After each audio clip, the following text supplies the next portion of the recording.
stones of the place, he put it under his head, and lay down in that place to sleep.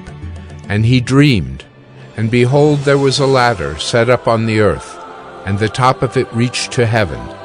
And behold, the angels of God were ascending and descending on it. And behold, the Lord stood above it and said, I am the Lord, the God of Abraham your father, and the God of Isaac. The land on which you lie I will give to you and to your offspring. Your offspring shall be like the dust of the earth, and you shall spread abroad to the west, and to the east, and to the north, and to the south. And in you and your offspring shall all the families of the earth be blessed. Behold, I am with you, and will keep you wherever you go, and will bring you back to this land. For I will not leave you until I have done what I have promised you. Then Jacob awoke from his sleep and said, Surely the Lord is in this place, and I did not know it. And he was afraid and said, How awesome is this place!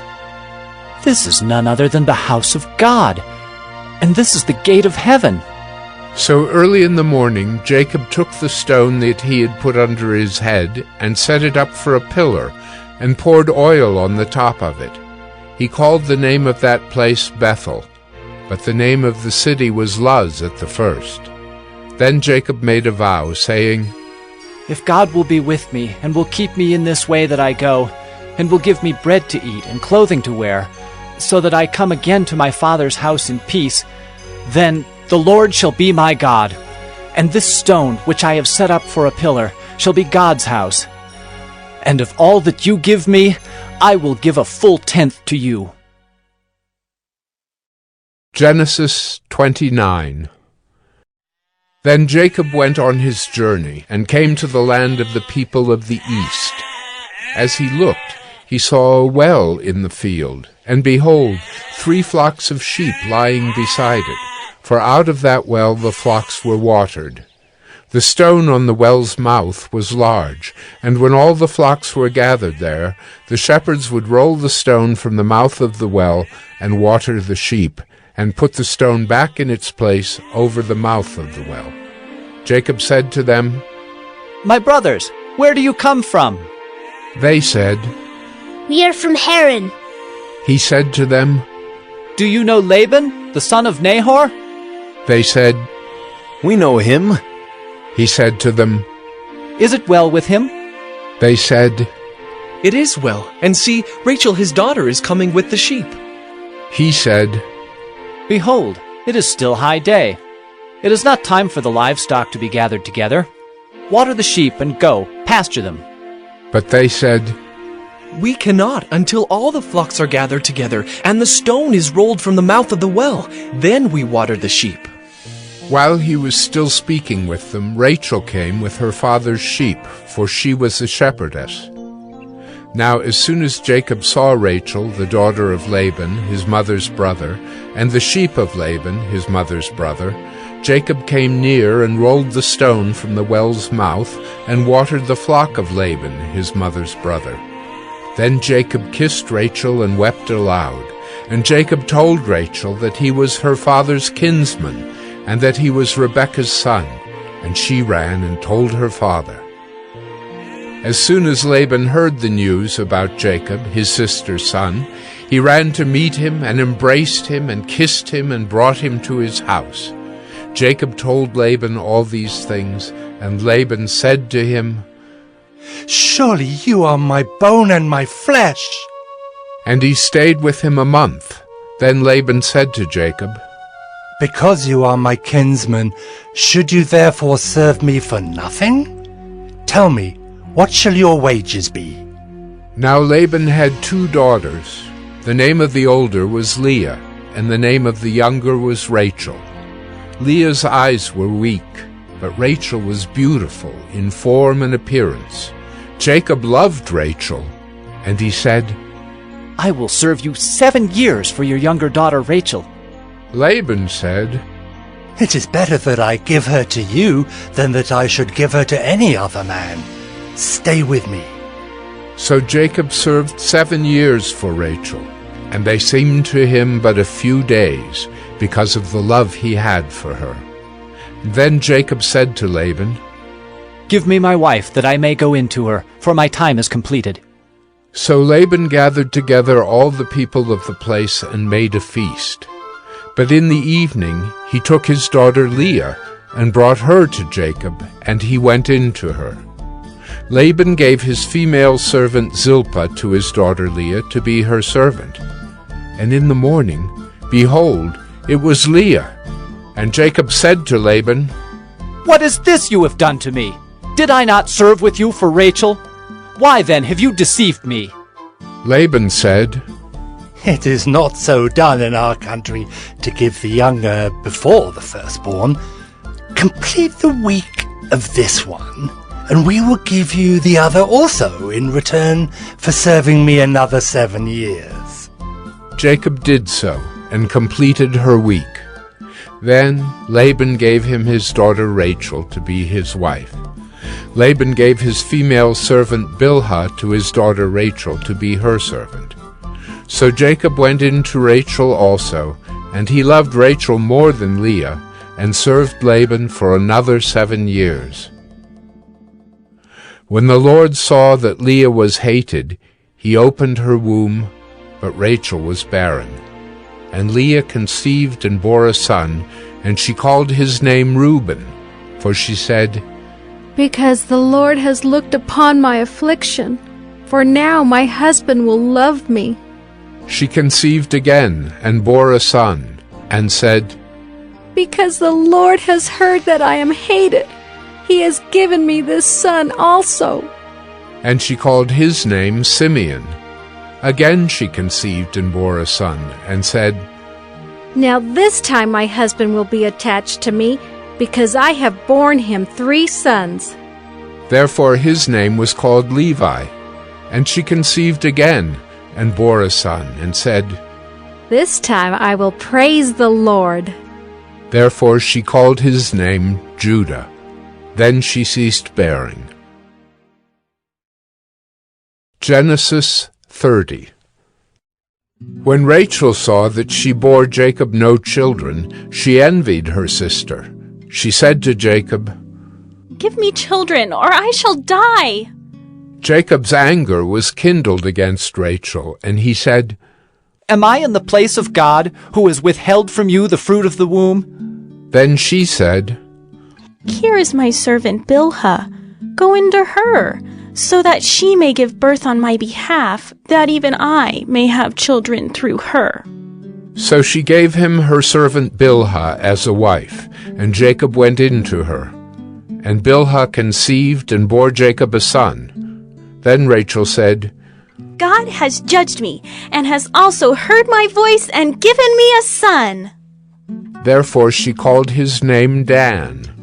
Rachel's servant Bilhah conceived again, and bore Jacob a second son. Then Rachel said, With mighty wrestlings I have wrestled with my sister, and have prevailed. So she called his name Naphtali. When Leah saw that she had ceased bearing children, she took her servant Zilpah, and gave her to Jacob as a wife. Then Leah's servant Zilpah bore Jacob a son, and Leah said, Good fortune has come. So she called his name Gad. Leah's servant Zilpah bore Jacob a second son, and Leah said, Happy am I, for women have called me happy. So she called his name Asher. In the days of wheat harvest, Reuben went and found mandrakes in the field, and brought them to his mother Leah. Then Rachel said to Leah, Please, give me some of your son's mandrakes. But she said to her, Is it a small matter that you have taken away my husband? Would you take away my son's mandrakes also? Rachel said, Then he may lie with you tonight in exchange for your son's mandrakes.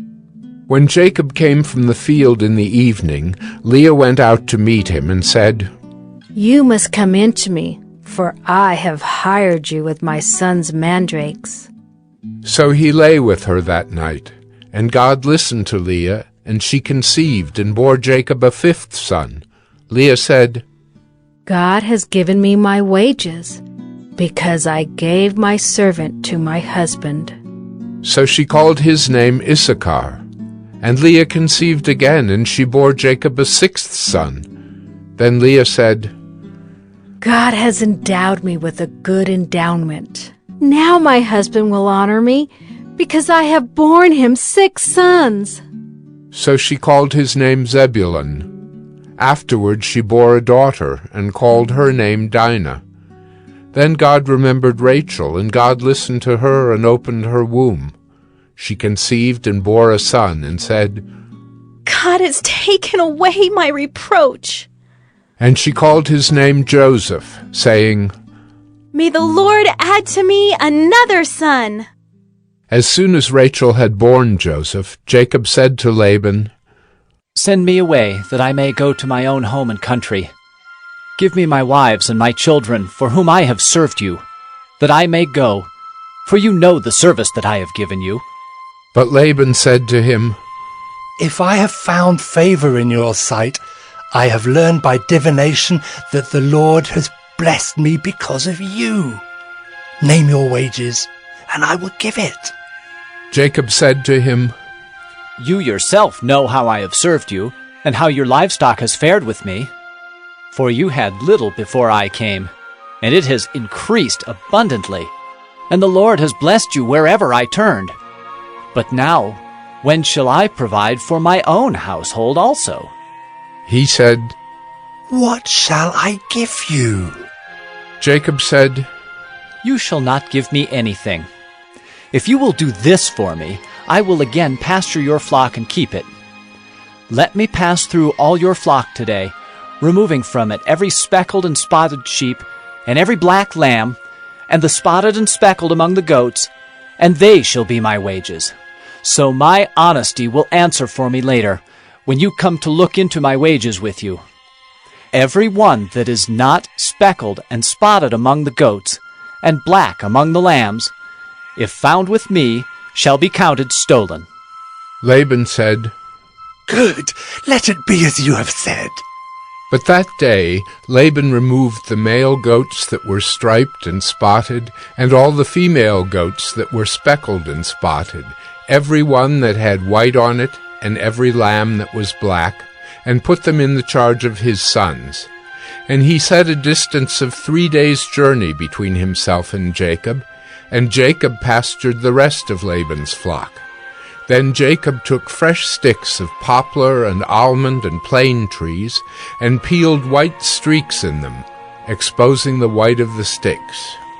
He set the sticks that he had peeled in front of the flocks in the troughs, that is, the watering places where the flocks came to drink. And since they bred when they came to drink, the flocks bred in front of the sticks, and so the flocks brought forth striped, speckled, and spotted. And Jacob separated the lambs, and set the faces of the flocks toward the striped and all the black in the flock of Laban.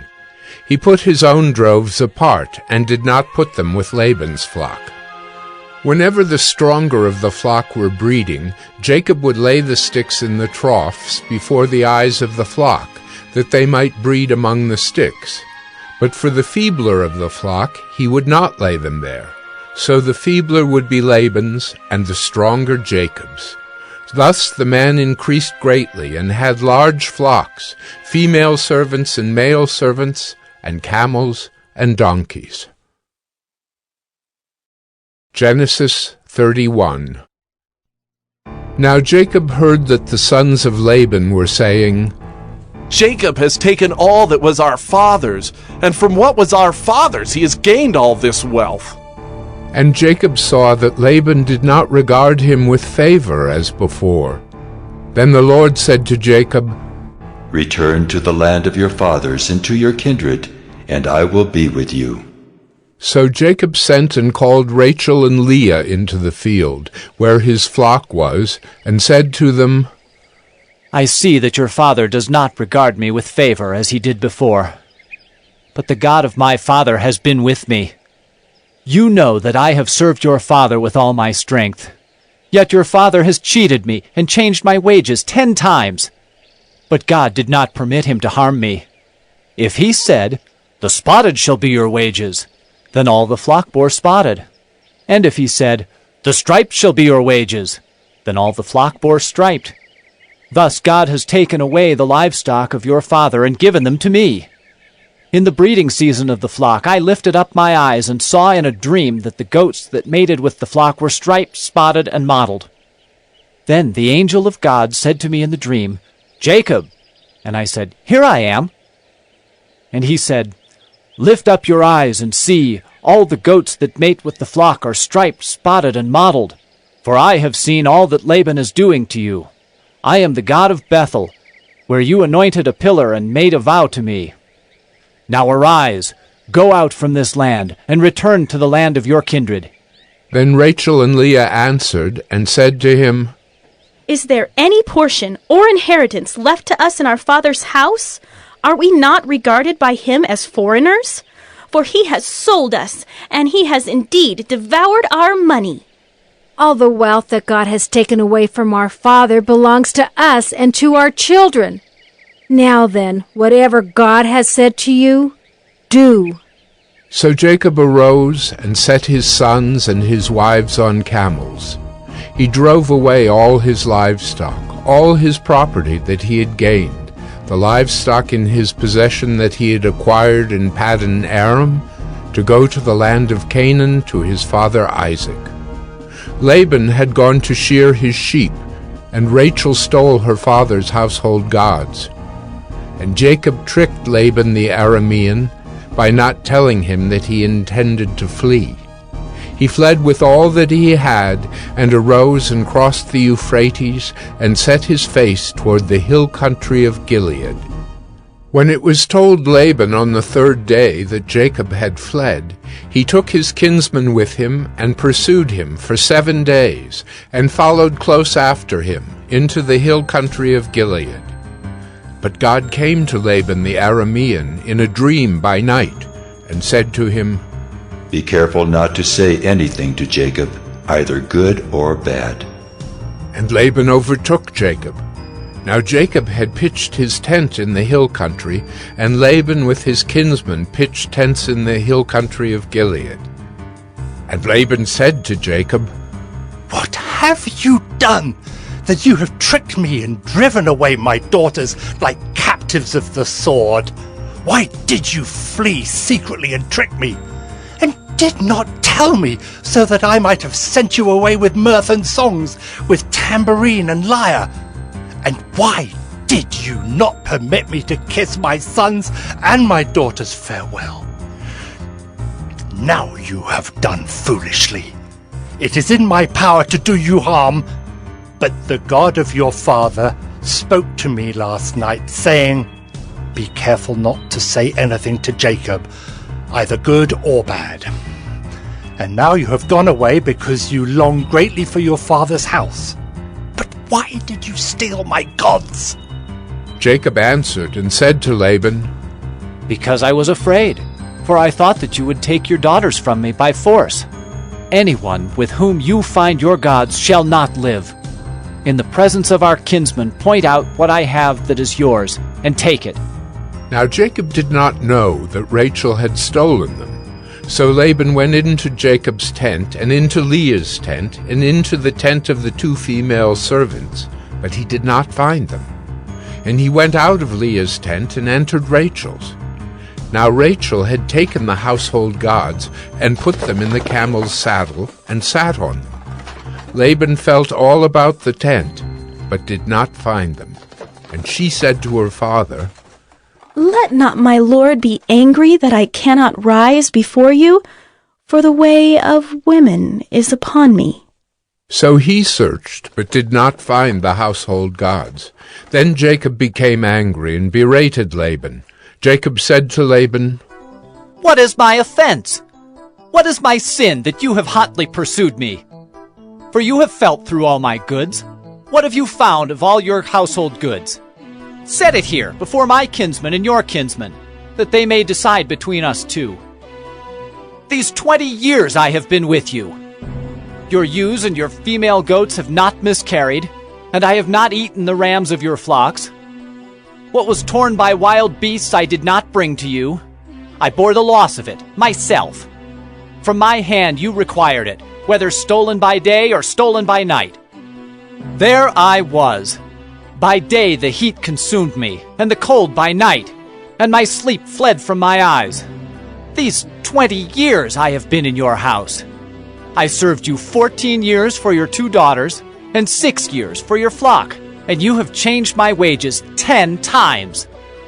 If the God of my father, the God of Abraham, and the fear of Isaac had not been on my side, surely now you would have sent me away, empty-handed. God saw my affliction and the labor of my hands, and rebuked you last night. Then Laban answered and said to Jacob, The daughters are my daughters, the children are my children, the flocks are my flocks, and all that you see is mine.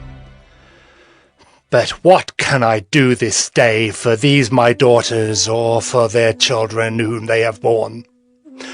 Come now, let us make a covenant, you and I, and let it be a witness between you and me.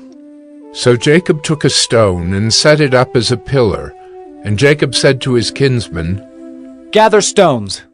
And they took stones and made a heap, and they ate there by the heap. Laban called it Jegar-sahadutha, but Jacob called it Galeed. Laban said, This heap is a witness between you and me today. Therefore he named it Galeed and Mizpah, for he said, The Lord watch between you and me when we are out of one another's sight. If you oppress my daughters, or if you take wives besides my daughters, although no one is with us, see, God is witness between you and me. Then Laban said to Jacob, See this heap and the pillar, which I have set between you and me. This heap is a witness, and the pillar is a witness, that I will not pass over this heap to you, and you will not pass over this heap and this pillar to me to do harm. The God of Abraham and the God of Nahor, the God of their father, judge between us. So Jacob swore by the fear of his father Isaac, and Jacob offered a sacrifice in the hill country, and called his kinsmen to eat bread. They ate bread and spent the night in the hill country. Early in the morning Laban arose and kissed his grandchildren and his daughters and blessed them. Then Laban departed and returned home. Genesis 32. Jacob went on his way, and the angels of God met him. And when Jacob saw them, he said, This is God's camp. So he called the name of that place Mahanaim. And Jacob sent messengers before him to Esau his brother in the land of Seir, the country of Edom, instructing them, Thus you shall say to my lord Esau, Thus says your servant Jacob, I have sojourned with Laban and stayed until now. I have oxen, donkeys, flocks, male servants, and female servants. I have sent to tell my lord, in order that I may find favor in your sight. And the messengers returned to Jacob, saying, We came to your brother Esau, and he is coming to meet you, and there are 400 men with him. Then Jacob was greatly afraid and distressed. He divided the people who were with him and the flocks and herds and camels into 2 camps, thinking, If Esau comes to the one camp and attacks it, then the camp that is left will escape. And Jacob said, O God of my father Abraham, and God of my father Isaac, O Lord, who said to me, Return to your country and to your kindred, that I may do you good. I am not worthy of the least of all the deeds of steadfast love, and all the faithfulness that you have shown to your servant. For with only my staff I crossed this Jordan, and now I have become 2 camps. Please deliver me from the hand of my brother, from the hand of Esau, for I fear him, that he may come and attack me, the mothers with the children. But you said, I will surely do you good, and make your offspring as the sand of the sea, which cannot be numbered for multitude." So he stayed there that night, and from what he had with him he took a present for his brother Esau, 200 female goats and 20 male goats, 200 ewes and 20 rams, 30 milking camels and their calves, 40 cows and 10 bulls, 20 female donkeys and 10 male donkeys. These he handed over to his servants, every drove by itself, and said to his servants, "Pass on ahead of me, and put a space between drove and drove." He instructed the first, "When Esau my brother meets you and asks you, 'To whom do you belong? Where are you going? And whose are these ahead of you?'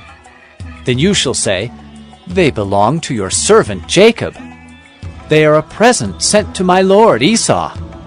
And, moreover, he is behind us.'"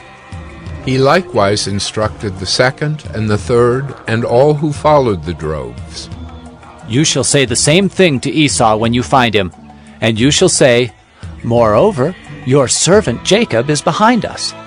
For he thought, "I may appease him with the present that goes ahead of me, and afterward I shall see his face. Perhaps he will accept me." So the present passed on ahead of him, and he himself stayed that night in the camp. The same night he arose and took his 2 wives, his 2 female servants, and his 11 children, and crossed the ford of the Jabbok. He took them and sent them across the stream and everything else that he had, and Jacob was left alone. And a man wrestled with him until the breaking of the day. When the man saw that he did not prevail against Jacob, he touched his hip socket, and Jacob's hip was put out of joint as he wrestled with him. Then he said, "Let me go, for the day has broken." But Jacob said, "I will not let you go unless you bless me." And he said to him, "What is your name?" And he said, "Jacob." Then he said, "Your name shall no longer be called Jacob, but Israel, for you have striven with God and with men, and have prevailed." Then Jacob asked him, "Please, tell me your name." But he said, "Why is it that you ask my name?" And there he blessed him. So Jacob called the name of the place Penuel, saying, "For I have seen God face to face, and yet my life has been delivered." The sun rose upon him as he passed Penuel, limping because of his hip. Therefore to this day the people of Israel do not eat the sinew of the thigh that is on the hip socket, because he touched the socket of Jacob's hip on the sinew of the thigh. Genesis 33.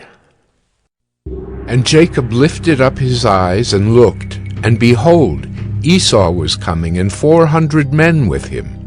So he divided the children among Leah and Rachel and the 2 female servants. And he put the servants with their children in front, then Leah with her children, and Rachel and Joseph last of all. He himself went on before them, bowing himself to the ground 7 times, until he came near to his brother. But Esau ran to meet him, and embraced him, and fell on his neck, and kissed him, and they wept. And when Esau lifted up his eyes, and saw the women and children, he said, "Who are these with you?" Jacob said, "The children whom God has graciously given your servant." Then the servants drew near, they and their children, and bowed down. Leah likewise and her children drew near and bowed down. And last, Joseph and Rachel drew near, and they bowed down. Esau said, "What do you mean by all this company that I met?" Jacob answered, "To find favor in the sight of my lord." But Esau said, "I have enough, my brother. Keep what you have for yourself." Jacob said, "No, please. If I have found favor in your sight, then accept my present from my hand. For I have seen your face, which is like seeing the face of God, and you have accepted me.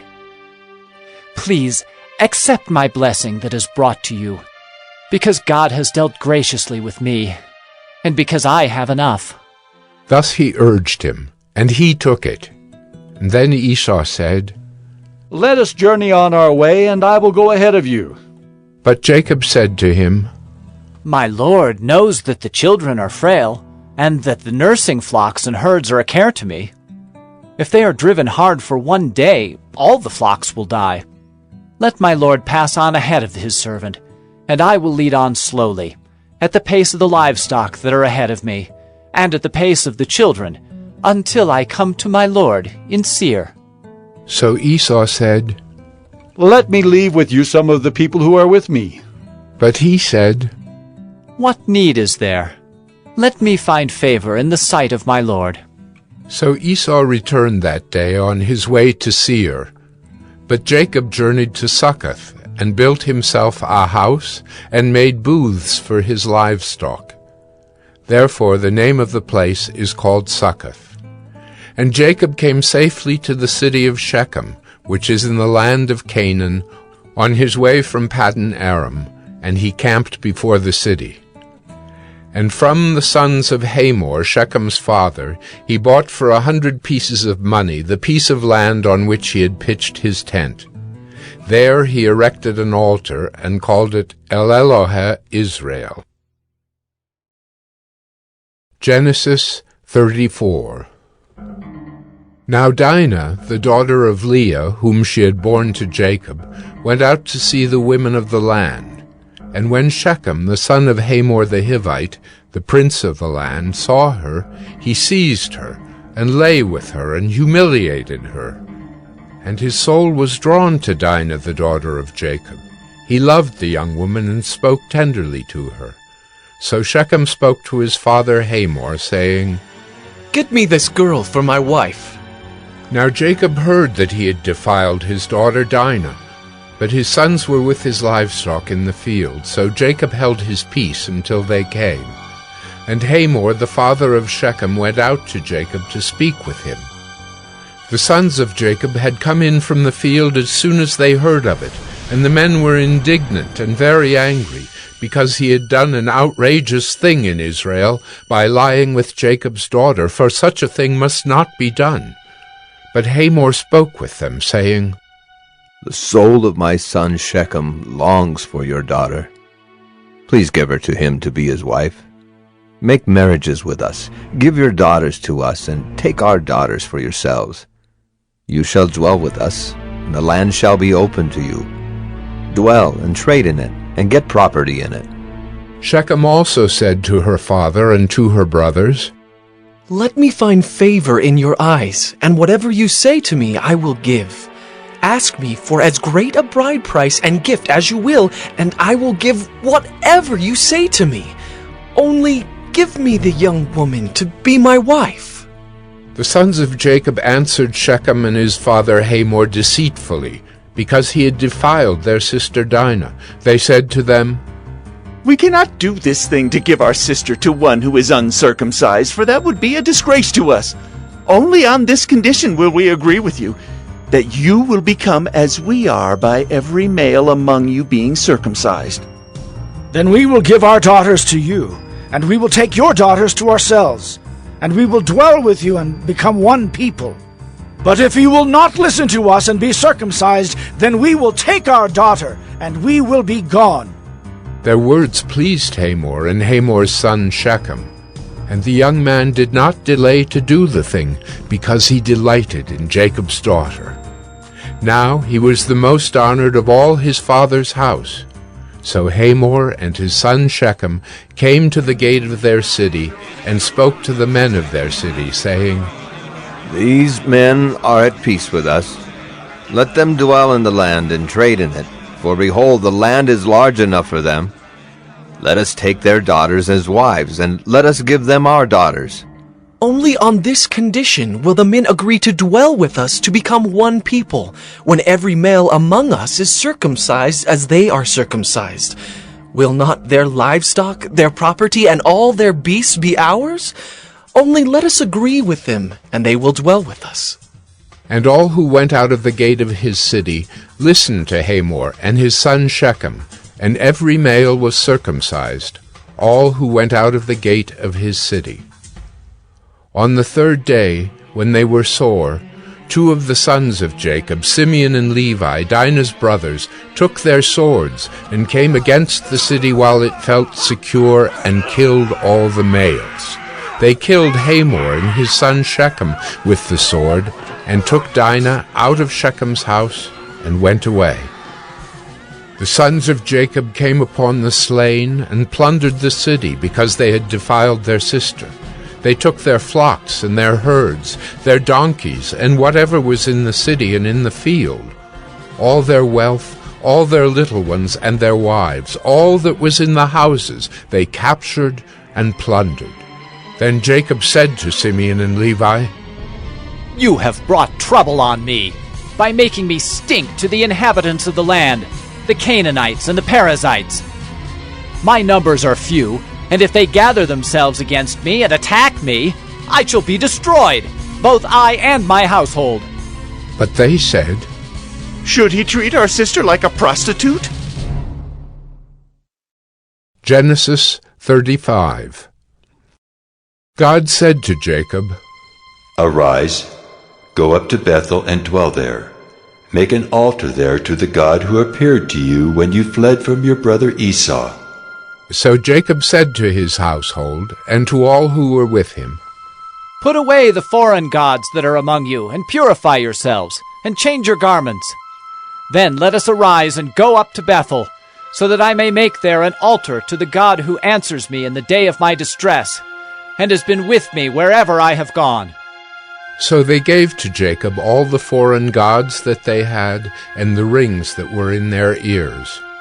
Jacob hid them under the terebinth tree that was near Shechem. And as they journeyed, a terror from God fell upon the cities that were around them, so that they did not pursue the sons of Jacob. And Jacob came to Luz, that is Bethel, which is in the land of Canaan, he and all the people who were with him. And there he built an altar, and called the place El Bethel, because there God had revealed himself to him when he fled from his brother. And Deborah, Rebekah's nurse, died, and she was buried under an oak below Bethel. So he called its name Allon-Bacuth. God appeared to Jacob again when he came from Paddan Aram, and blessed him. And God said to him, Your name is Jacob. No longer shall your name be called Jacob, but Israel shall be your name.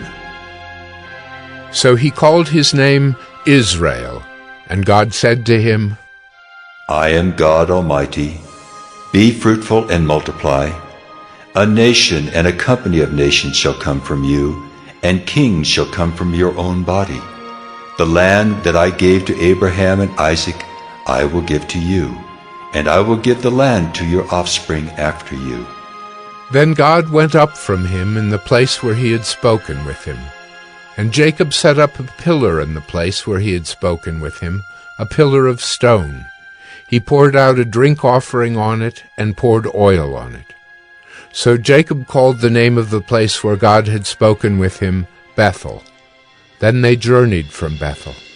When they were still some distance from Ephrath, Rachel went into labor, and she had hard labor. And when her labor was at its hardest, the midwife said to her, Do not fear, for you have another son. And as her soul was departing, for she was dying, she called his name Ben-Oni, but his father called him Benjamin. So Rachel died, and she was buried on the way to Ephrath, that is, Bethlehem.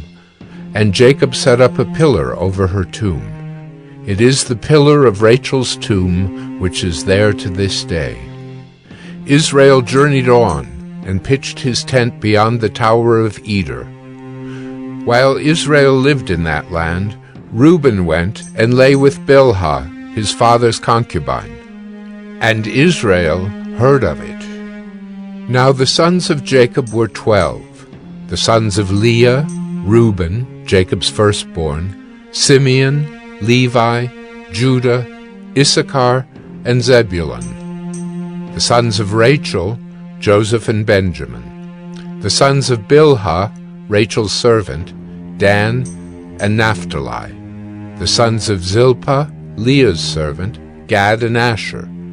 These were the sons of Jacob who were born to him in Paddan Aram. And Jacob came to his father Isaac at Mamre, or Kiriath Arba, that is, Hebron, where Abraham and Isaac had sojourned. Now the days of Isaac were 180 years, and Isaac breathed his last, and he died and was gathered to his people, old and full of days. And his sons Esau and Jacob buried him. Genesis 36. These are the generations of Esau, that is, Edom. Esau took his wives from the Canaanites, Adah, the daughter of Elon the Hittite, Aholibamah, the daughter of Anah, the daughter of Zibeon the Hivite, and Basemath, Ishmael's daughter, the sister of Nebaioth. And Adah bore to Esau Eliphaz. Basemath bore Reuel, and Aholibamah bore Jeush, Jalem, and Korah. These are the sons of Esau who were born to him in the land of Canaan. Then Esau took his wives, his sons, his daughters, and all the members of his household, his livestock, all his beasts, and all his property that he had acquired in the land of Canaan. He went into a land away from his brother Jacob, for their possessions were too great for them to dwell together. The land of their sojournings could not support them because of their livestock. So Esau settled in the hill country of Seir. Esau is Edom. These are the generations of Esau, the father of the Edomites in the hill country of Seir. These are the names of Esau's sons: Eliphaz, the son of Adah, the wife of Esau; Reuel, the son of Basemath, the wife of Esau. The sons of Eliphaz were Teman, Omar, Zepho, Gatam, and Kenaz. Timnah was a concubine of Eliphaz, Esau's son. She bore Amalek to Eliphaz. These are the sons of Adah, Esau's wife. These are the sons of Reuel: Nahath, Zerah, Shammah, and Mizah. These are the sons of Basemath, Esau's wife. These are the sons of Aholibamah, the daughter of Anah, the daughter of Zibeon, Esau's wife. She bore to Esau Jeush, Jalem, and Korah. These are the chiefs of the sons of Esau. The sons of Eliphaz, the firstborn of Esau, the chiefs Teman, Omar, Zepho, Kenaz, Korah, Gatam, and Amalek. These are the chiefs of Eliphaz in the land of Edom. These are the sons of Adah. These are the sons of Reuel, Esau's son, the chiefs Nahath, Zerah, Shammah, and Mizah. These are the chiefs of Reuel in the land of Edom. These are the sons of Basemath, Esau's wife. These are the sons of Aholibamah, Esau's wife, the chiefs Jeush, Jalem, and Korah. These are the chiefs born of Aholibamah, the daughter of Anah, Esau's wife. These are the sons of Esau, that is, Edom, and these are their chiefs. These are the sons of Seir the Horite, the inhabitants of the land: Lotan, Shobal, Zibeon, Anah, Dishan, Ezer, and Dishan. These are the chiefs of the Horites, the sons of Seir in the land of Edom. The sons of Lotan were Hori and Hemam. And Lotan's sister was Timnah. These are the sons of Shobal: Alvan, Manahath, Ebal, Shepho, and Onam. These are the sons of Zibeon, Aya, and Anah. He is the Anah who found the hot springs in the wilderness as he pastured the donkeys of Zibeon, his father. These are the children of Anah, Dishan and Aholibamah, the daughter of Anah. These are the sons of Dishan: Hemdan, Eshban, Ithran, and Kiran. These are the sons of Ezer: Bilhan, Zaavan, and Achan. These are the sons of Dishan: Uz and Aran. These are the chiefs of the Horites, the chiefs Lotan, Shobal, Zibeon, Anah, Dishan, Ezer, and Dishan. These are the chiefs of the Horites, chief by chief, in the land of Seir. These are the kings who reigned in the land of Edom before any king reigned over the Israelites. Bela the son of Beor reigned in Edom, the name of his city being Dinhabah. Bela died, and Jobab the son of Zerah of Bozrah reigned in his place. Jobab died, and Husham of the land of the Temanites reigned in his place. Husham died, and Hadad the son of Bedad, who defeated Midian in the country of Moab, reigned in his place, the name of his city being Avith.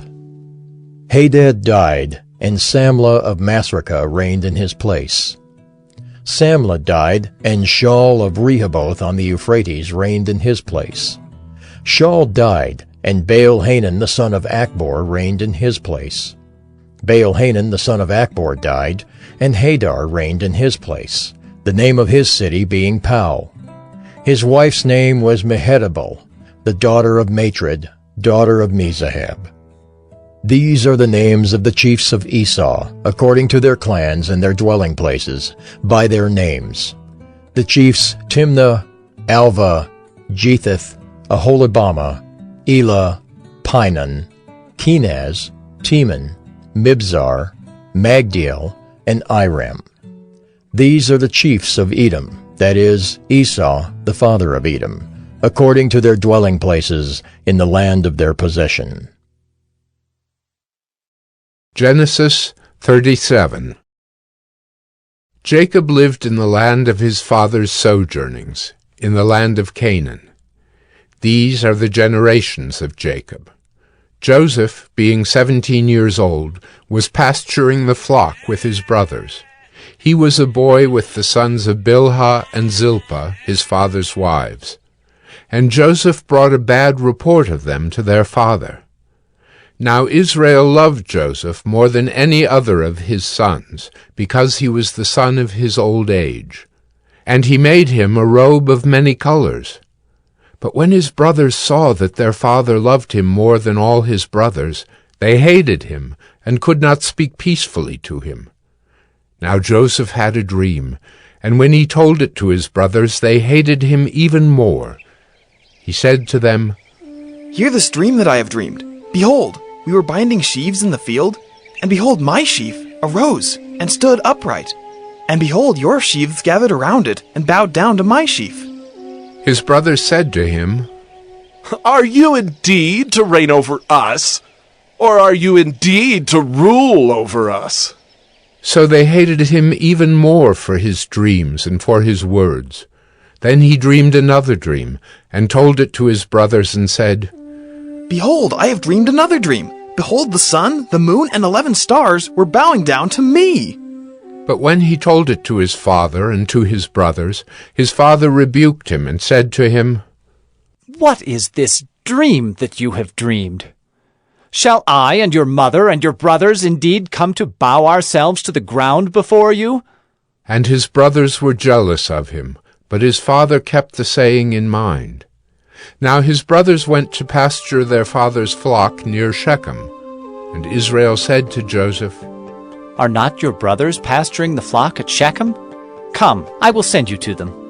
And he said to him, "Here I am." So he said to him, "Go now, see if it is well with your brothers and with the flock, and bring me word." So he sent him from the valley of Hebron, and he came to Shechem. And a man found him wandering in the fields, and the man asked him, "What are you seeking?" "I am seeking my brothers." He said, "Tell me, please, where they are pasturing the flock?" And the man said, "They have gone away, for I heard them say, 'Let us go to Dothan.'" So Joseph went after his brothers, and found them at Dothan. They saw him from afar, and before he came near to them, they conspired against him to kill him. They said to one another, "Here comes this dreamer." "Come now, let us kill him and throw him into one of the pits. Then we will say that a fierce animal has devoured him, and we will see what will become of his dreams." But when Reuben heard it, he rescued him out of their hands, saying, Let us not take his life. And Reuben said to them, Shed no blood. Throw him into this pit here in the wilderness. But do not lay a hand on him, that he might rescue him out of their hand to restore him to his father. So when Joseph came to his brothers, they stripped him of his robe, the robe of many colors that he wore. And they took him and threw him into a pit. The pit was empty. There was no water in it. Then they sat down to eat. And looking up, they saw a caravan of Ishmaelites coming from Gilead, with their camels bearing gum, balm, and myrrh, on their way to carry it down to Egypt. Then Judah said to his brothers, What profit is it if we kill our brother and conceal his blood?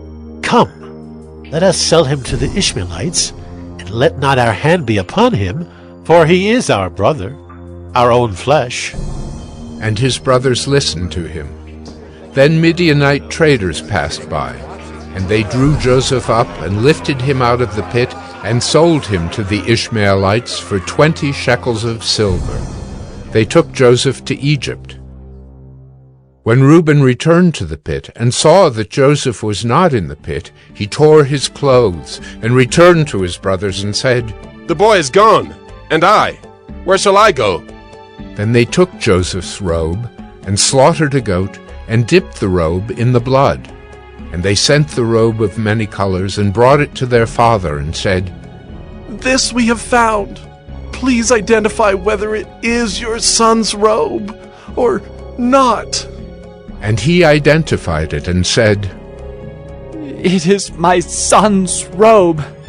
A fierce animal has devoured him. Joseph is without doubt torn to pieces. Then Jacob tore his garments and put sackcloth on his loins and mourned for his son many days. All his sons and all his daughters rose up to comfort him, but he refused to be comforted and said, No, I shall go down to Sheol to my son mourning. Thus his father wept for him. Meanwhile, the Midianites had sold him in Egypt to Potiphar, an officer of Pharaoh, the captain of the guard. Genesis 38. It happened at that time that Judah went down from his brothers and turned aside to a certain Adullamite, whose name was Hira. There Judah saw the daughter of a certain Canaanite, whose name was Shua. He took her and went in to her, and she conceived and bore a son, and he called his name She conceived again and bore a son, and she called his name Onan. Yet again she bore a son, and she called his name Shelah. Judah was in Chezib when she bore him. And Judah took a wife for his firstborn, and her name was Tamar. But Judah's firstborn, was wicked in the sight of the Lord, and the Lord put him to death. Then Judah said to Onan, Go into your brother's wife, and perform the duty of a brother-in-law to her, and raise up offspring for your brother. But Onan knew that the offspring would not be his. So whenever he went in to his brother's wife, he would waste the semen on the ground, so as not to give offspring to his brother. And what he did was wicked in the sight of the Lord, and he put him to death also. Then Judah said to Tamar, his daughter-in-law, Remain a widow in your father's house, till Shelah my son grows up. For he feared that he would die like his brothers. So Tamar went and remained in her father's house. In the course of time the wife of Judah, Shua's daughter, died. When Judah was comforted, he went up to Timnah to his sheep-shearers, he and his friend Hira the Adullamite. And when Tamar was told, Your father-in-law is going up to Timnah to shear his sheep, she took off her widow's garments and covered herself with a veil, wrapping herself up, and sat at the entrance to Enaim, which is on the road to Timnah. For she saw that Shelah was grown up, and she had not been given to him in marriage. When Judah saw her, he thought she was a prostitute, for she had covered her face. He turned to her at the roadside and said, "Come, let me come in to you." For he did not know that she was his daughter-in-law. She said, "What will you give me that you may come in to me?" He answered, "I will send you a young goat from the flock." And she said, "If you give me a pledge until you send it." He said, "What pledge shall I give you?" She replied, "Your signet and your cord and your staff that is in your hand." So he gave them to her and went in to her, and she conceived by him. Then she arose and went away, and taking off her veil, she put on the garments of her widowhood. When Judah sent the young goat by his friend the Adullamite to take back the pledge from the woman's hand, he did not find her. And he asked the men of the place, "Where is the cult prostitute who was at Enaim at the roadside?" And they said, "No cult prostitute has been here." So he returned to Judah and said, "I have not found her. Also the men of the place said, no cult prostitute has been here." And Judah replied, "Let her keep the things as her own, or we shall be laughed at. You see, I sent this young goat, and you did not find her." About 3 months later, Judah was told, "Tamar, your daughter-in-law, has been immoral. Moreover, she is pregnant by immorality." And Judah said, "Bring her out, and let her be burned." As she was being brought out, she sent word to her father-in-law. "By the man to whom these belong, I am pregnant." And she said, "Please, identify whose these are, the signet and the cord and the staff." Then Judah identified them and said, "She is more righteous than I, since I did not give her to my son Shelah." And he did not know her again. When the time of her labor came, there were twins in her womb. And when she was in labor, one put out a hand, and the midwife took and tied a scarlet thread on his hand, saying, "This one came out first." But as he drew back his hand, behold, his brother came out, and she said, "What a breach you have made for yourself." Therefore his name was called Perez. Afterward his brother came out with the scarlet thread on his hand, and his name was called Zerah. Genesis 39. Now Joseph had been brought down to Egypt, and Potiphar, an officer of Pharaoh, the captain of the guard, an Egyptian, had bought him from the Ishmaelites, who had brought him down there. The Lord was with Joseph, and he became a successful man, and he was in the house of his Egyptian master. His master saw that the Lord was with him, and that the Lord caused all that he did to succeed in his hands.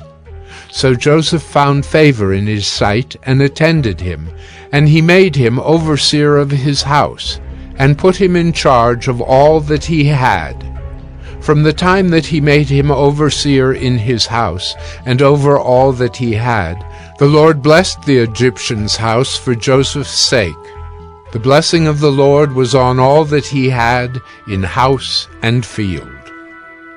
So he left all that he had in Joseph's charge, and because of him he had no concern about anything but the food he ate. Now Joseph was handsome in form and appearance, and after a time his master's wife cast her eyes on Joseph and said, "Lie with me." But he refused, and said to his master's wife, "Behold, because of me my master has no concern about anything in the house, and he has put everything that he has in my charge. He is not greater in this house than I am, nor has he kept back anything from me except yourself, because you are his wife. How then can I do this great wickedness and sin against God?" And as she spoke to Joseph day after day, he would not listen to her, to lie beside her or to be with her. But one day, when he went into the house to do his work, and none of the men of the house was there in the house, she caught him by his garment, saying, "Lie with me." But he left his garment in her hand and fled and got out of the house. And as soon as she saw that he had left his garment in her hand and had fled out of the house, she called to the men of her household and said to them, "See, he has brought among us a Hebrew to laugh at us. He came in to me to lie with me, and I cried out with a loud voice. And as soon as he heard that I lifted up my voice and cried out, he left his garment beside me and fled and got out of the house." Then she laid up his garment by her until his master came home, and she told him the same story, saying, "The Hebrew servant whom you have brought among us came in to me to laugh at me. But as soon as I lifted up my voice and cried, he left his garment beside me and fled out of the house." As soon as his master heard the words that his wife spoke to him, "This is the way your servant treated me," his anger was kindled, and Joseph's master took him and put him into the prison, the place where the king's prisoners were confined, and he was there in prison. But the Lord was with Joseph and showed him steadfast love, and gave him favor in the sight of the keeper of the prison. And the keeper of the prison put Joseph in charge of all the prisoners who were in the prison. Whatever was done there, he was the one who did it. The keeper of the prison paid no attention to anything that was in Joseph's charge, because the Lord was with him, and whatever he did, the Lord made it succeed. Genesis 40. Sometime after this, the cupbearer of the king of Egypt and his baker committed an offense against their lord, the king of Egypt. And Pharaoh was angry with his two officers, the chief cupbearer and the chief baker, and he put them in custody in the house of the captain of the guard, in the prison where Joseph was confined. The captain of the guard appointed Joseph to be with them, and he attended them. They continued for some time in custody, and one night they both dreamed, the cupbearer and the baker of the king of Egypt, who were confined in the prison, each his own dream, and each dream with its own interpretation. When Joseph came to them in the morning, he saw that they were troubled. So he asked Pharaoh's officers who were with him in custody in his master's house, "Why are your faces downcast today?" They said to him, "We have had dreams, and there is no one to interpret them." And Joseph said to them, "Do not interpretations belong to God? Please, tell them to me."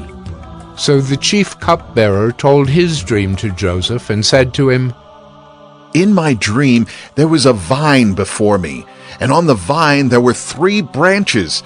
As soon as it budded, its blossoms shot forth, and the clusters ripened into grapes. Pharaoh's cup was in my hand, and I took the grapes and pressed them into Pharaoh's cup and placed the cup in Pharaoh's hand." Then Joseph said to him, "This is its interpretation. The 3 branches are 3 days. In 3 days Pharaoh will lift up your head and restore you to your office, and you shall place Pharaoh's cup in his hand as formerly, when you were his cupbearer. Only remember me when it is well with you, and please do me the kindness to mention me to Pharaoh, and so get me out of this house. For I was indeed stolen out of the land of the Hebrews, and here also I have done nothing that they should put me into the pit." When the chief baker saw that the interpretation was favorable, he said to Joseph, "I also had a dream. There were 3 cake baskets on my head, and in the uppermost basket there were all sorts of baked food for Pharaoh. But the birds were eating it out of the basket on my head." And Joseph answered and said, "This is its interpretation. The 3 baskets are 3 days. In 3 days Pharaoh will lift up your head from you and hang you on a tree, and the birds will eat the flesh from you." On the 3rd day, which was Pharaoh's birthday, he made a feast for all his servants, and lifted up the head of the chief cupbearer and the head of the chief baker among his servants. He restored the chief cupbearer to his position, and he placed the cup in Pharaoh's hand. But he hanged the chief baker, as Joseph had interpreted to them. Yet the chief cupbearer did not remember Joseph, but forgot him. Genesis 41. After 2 whole years, Pharaoh dreamed that he was standing by the Nile, and behold, there came up out of the Nile 7 cows, attractive and plump, and they fed in the reed grass. And behold, 7 other cows, ugly and thin, came up out of the Nile after them, and stood by the other cows on the bank of the Nile. And the ugly thin cows ate up the 7 attractive plump cows. And Pharaoh awoke. And he fell asleep and dreamed a second time. And behold, 7 ears of grain, plump and good, were growing on one stalk. And behold, after them sprouted 7 ears, thin, and blighted by the east wind. And the thin ears swallowed up the 7 plump, full ears. And Pharaoh awoke, and behold, it was a dream. So in the morning his spirit was troubled, and he sent and called for all the magicians of Egypt and all its wise men. Pharaoh told them his dreams, but there was none who could interpret them to Pharaoh. Then the chief cupbearer said to Pharaoh, I remember my offenses today, when Pharaoh was angry with his servants and put me and the chief baker in custody in the house of the captain of the guard.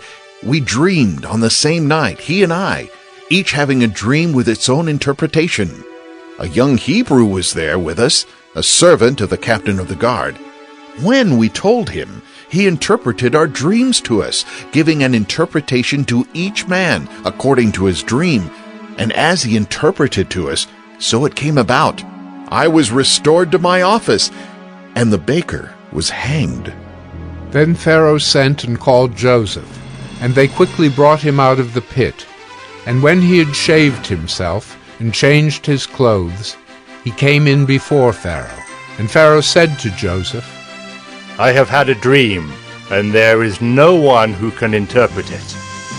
I have heard it said of you that when you hear a dream, you can interpret it. Joseph answered Pharaoh, It is not in me. God will give Pharaoh a favorable answer. Then Pharaoh said to Joseph, Behold, in my dream I was standing on the banks of the Nile. 7 cows, plump and attractive, came up out of the Nile and fed in the reed grass. 7 other cows came up after them, poor and very ugly and thin, such as I had never seen in all the land of Egypt. And the thin, ugly cows ate up the first 7 plump cows. But when they had eaten them, no one would have known that they had eaten them, for they were still as ugly as at the beginning. Then I awoke. I also saw in my dream 7 ears growing on one stalk, full and good. 7 ears, withered, thin, and blighted by the east wind, sprouted after them. And the thin ears swallowed up the 7 good ears. And I told it to the magicians, but there was no one who could explain it to me. Then Joseph said to Pharaoh, The dreams of Pharaoh are one. God has revealed to Pharaoh what he is about to do.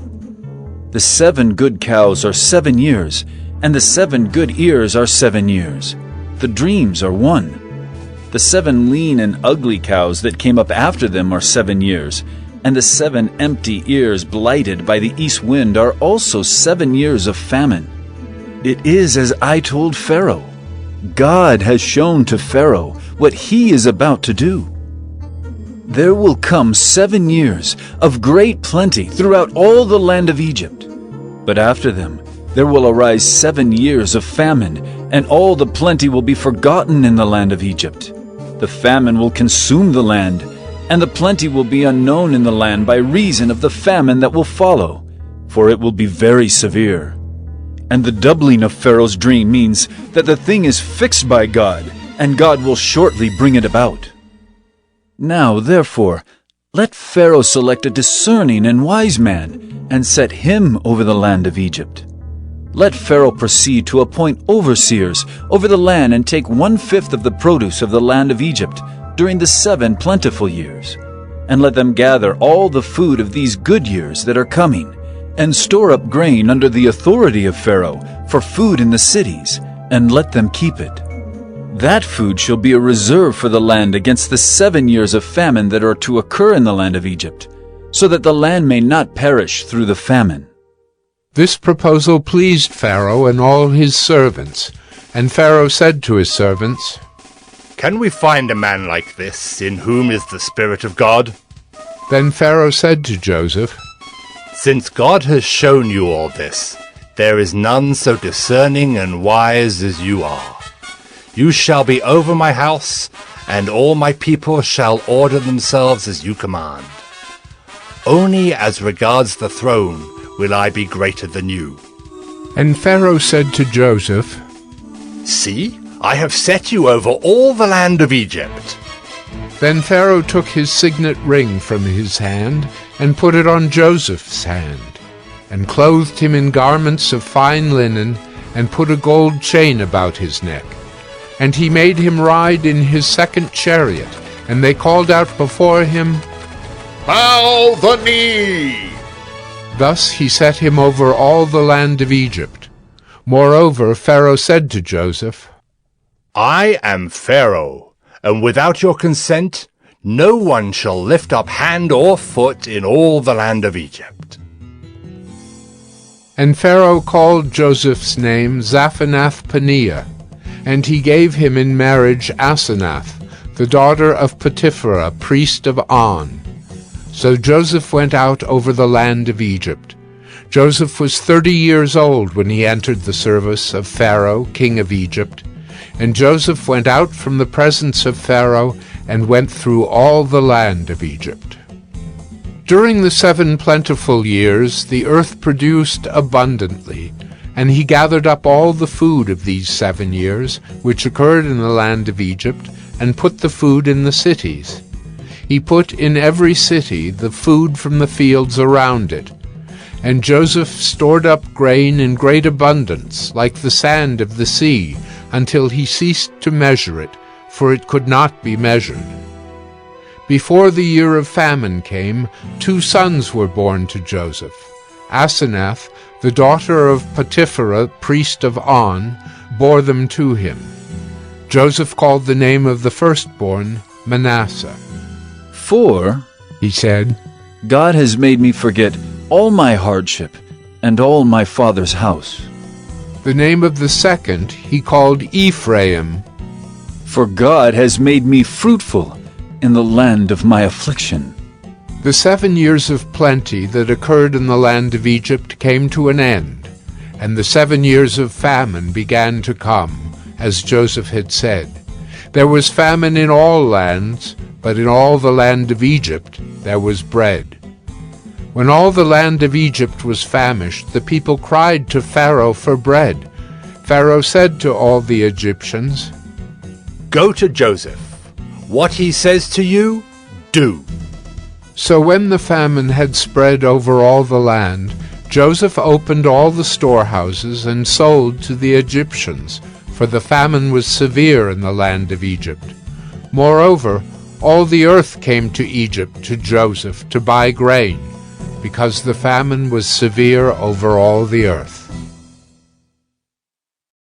Genesis 42. When Jacob learned that there was grain for sale in Egypt, he said to his sons, "Why do you look at one another?" And he said, "Behold, I have heard that there is grain for sale in Egypt. Go down and buy grain for us there, that we may live and not die." So 10 of Joseph's brothers went down to buy grain in Egypt. But Jacob did not send Benjamin, Joseph's brother, with his brothers, for he feared that harm might happen to him. Thus the sons of Israel came to buy among the others who came, for the famine was in the land of Canaan. Now Joseph was governor over the land. He was the one who sold to all the people of the land. And Joseph's brothers came and bowed themselves before him with their faces to the ground. Joseph saw his brothers and recognized them, But he treated them like strangers and spoke roughly to them. "Where do you come from?" he said. They said, "From the land of Canaan, to buy food." And Joseph recognized his brothers, but they did not recognize him. And Joseph remembered the dreams that he had dreamed of them. And he said to them, "You are spies! You have come to see the nakedness of the land." They said to him, "No, my lord, your servants have come to buy food. We are all sons of one man. We are honest men. Your servants have never been spies."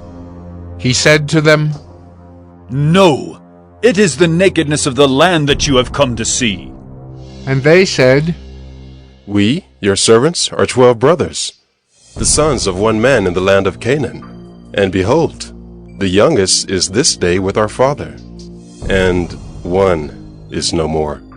But Joseph said to them, "It is as I said to you. You are spies. By this you shall be tested. By the life of Pharaoh, you shall not go from this place unless your youngest brother comes here. Send one of you, and let him bring your brother, while you remain confined, that your words may be tested, whether there is truth in you, or else, by the life of Pharaoh, surely you are spies." And he put them all together in custody for 3 days. On the 3rd day Joseph said to them, "Do this, and you will live, for I fear God. If you are honest men, let one of your brothers remain confined, where you are in custody, and let the rest go and carry grain for the famine of your households. And bring your youngest brother to me, so your words will be verified, and you shall not die." And they did so. Then they said to one another, "In truth we are guilty concerning our brother, in that we saw the distress of his soul, when he begged us and we did not listen. That is why this distress has come upon us." And Reuben answered them, "Did I not tell you not to sin against the boy? But you did not listen. So now there comes a reckoning for his blood." They did not know that Joseph understood them, for there was an interpreter between them. Then he turned away from them and wept. And he returned to them and spoke to them. And he took Simeon from them and bound him before their eyes. And Joseph gave orders to fill their bags with grain, and to replace every man's money in his sack, and to give them provisions for the journey. This was done for them. Then they loaded their donkeys with their grain and departed. And as one of them opened his sack to give his donkey fodder at the lodging place, he saw his money in the mouth of his sack. He said to his brothers, "My money has been put back. Here it is in the mouth of my sack." At this their hearts failed them, and they turned trembling to one another, saying, "What is this that God has done to us?" When they came to Jacob their father in the land of Canaan, they told him all that had happened to them, saying, "The man, the lord of the land, spoke roughly to us and took us to be spies of the land. But we said to him, 'We are honest men. We have never been spies. We are 12 brothers, sons of our father. One is no more, and the youngest is this day with our father in the land of Canaan.' Then the man, the lord of the land, said to us, 'By this I shall know that you are honest men. Leave one of your brothers with me, and take grain for the famine of your households, and go your way. Bring your youngest brother to me. Then I shall know that you are not spies, but honest men, and I will deliver your brother to you, and you shall trade in the land.' As they emptied their sacks, behold, every man's bundle of money was in his sack. And when they and their father saw their bundles of money, they were afraid. And Jacob their father said to them, "You have bereaved me of my children. Joseph is no more, and Simeon is no more. And now you would take Benjamin? All this has come against me." Then Reuben said to his father, "Kill my 2 sons if I do not bring him back to you. Put him in my hands, and I will bring him back to you." But he said, "My son shall not go down with you, for his brother is dead, and he is the only one left. If harm should happen to him on the journey that you are to make, you would bring down my gray hairs with sorrow to Sheol. Genesis 43. Now the famine was severe in the land, and when they had eaten the grain that they had brought from Egypt, their father said to them, Go again, buy us a little food. But Judah said to him, The man solemnly warned us, saying, You shall not see my face unless your brother is with you. If you will send our brother with us, we will go down and buy you food. But if you will not send him, we will not go down. For the man said to us, You shall not see my face unless your brother is with you. Israel said, Why did you treat me so badly as to tell the man that you had another brother? They replied, The man questioned us carefully about ourselves and our kindred, saying, Is your father still alive? Do you have another brother? What we told him was in answer to these questions. Could we in any way know that he would say, Bring your brother down? And Judah said to Israel his father, Send the boy with me, and we will arise and go, that we may live and not die, both we and you, and also our little ones. I will be a pledge of his safety. From my hand you shall require him. If I do not bring him back to you and set him before you, then let me bear the blame forever. If we had not delayed, we would now have returned twice. Then their father Israel said to them, If it must be so, then do this. Take some of the choice fruits of the land in your bags, and carry a present down to the man. A little balm and a little honey, gum, myrrh, pistachio nuts, and almonds. Take double the money with you. Carry back with you the money that was returned in the mouth of your sacks. Perhaps it was an oversight. Take also your brother, and arise, go again to the man. May God Almighty grant you mercy before the man, and may he send back your other brother and Benjamin. And as for me, if I am bereaved of my children, I am bereaved. So the men took this present, and they took double the money with them, and Benjamin. They arose and went down to Egypt and stood before Joseph. When Joseph saw Benjamin with them, he said to the steward of his house, Bring the men into the house, and slaughter an animal and make ready, for the men are to dine with me at noon. The man did as Joseph told him, and brought the men to Joseph's house. And the men were afraid because they were brought to Joseph's house, and they said, It is because of the money which was replaced in our sacks the first time that we are brought in, so that he may assault us and fall upon us to make us servants and seize our donkeys. So they went up to the steward of Joseph's house and spoke with him at the door of the house and said, Oh, my lord, we came down the first time to buy food. And when we came to the lodging place, we opened our sacks. And there was each man's money in the mouth of his sack, our money in full weight. So we have brought it again with us. And we have brought other money down with us to buy food. We do not know who put our money in our sacks. He replied, Peace to you. Do not be afraid. Your God and the God of your father has put treasure in your sacks for you. I received your money. Then he brought Simeon out to them.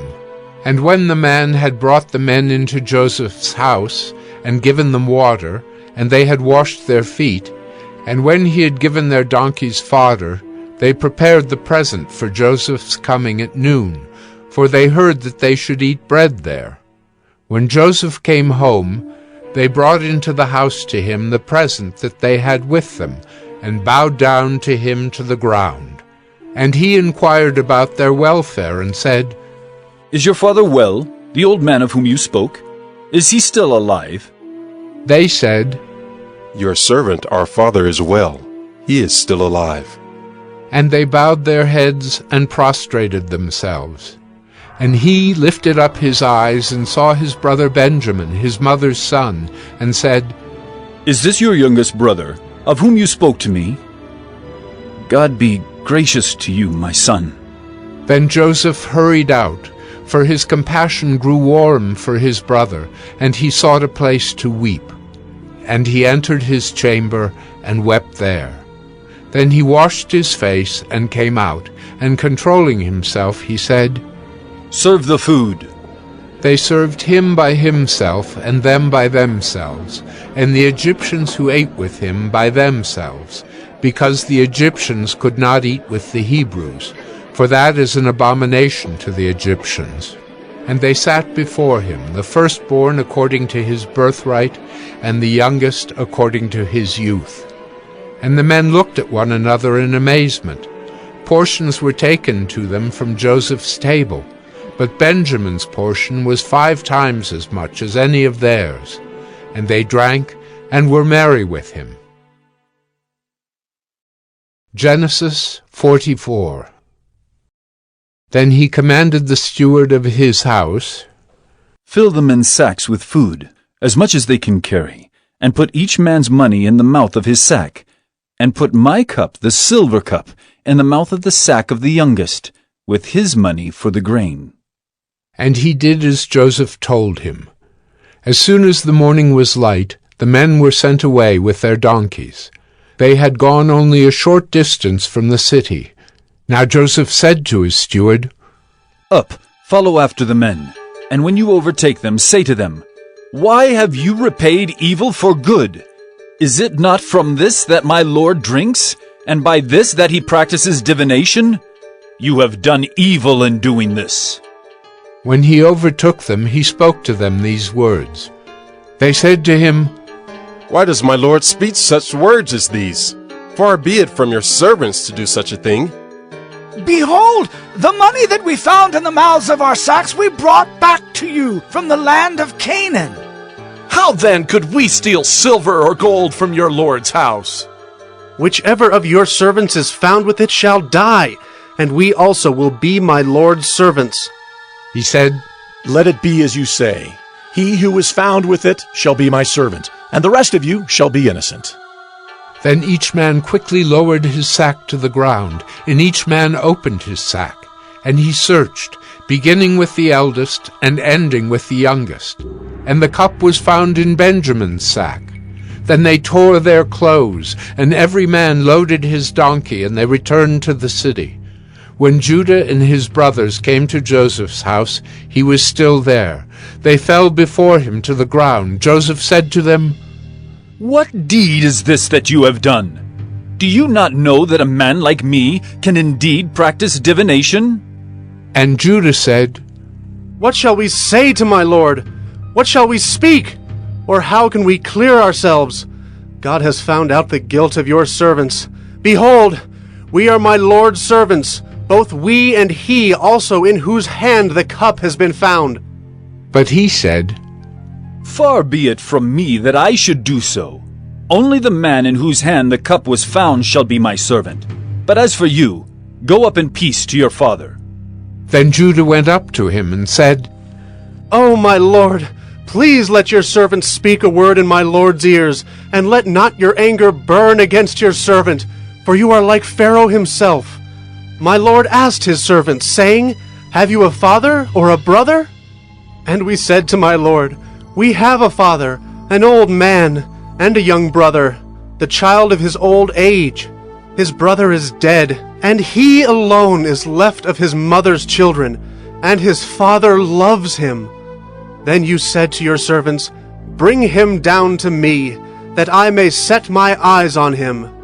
We said to my Lord, The boy cannot leave his father, for if he should leave his father would die.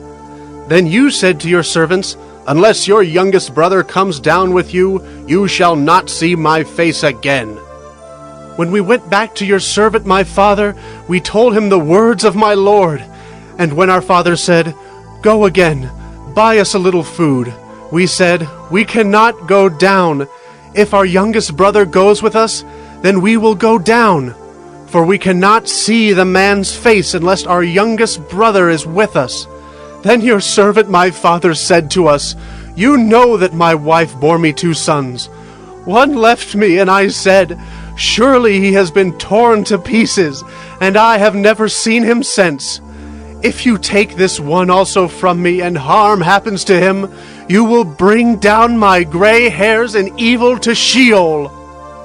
Now therefore, as soon as I come to your servant my father, and the boy is not with us, then as his life is bound up in the boy's life, as soon as he sees that the boy is not with us, he will die, and your servants will bring down the gray hairs of your servant our father with sorrow to Sheol.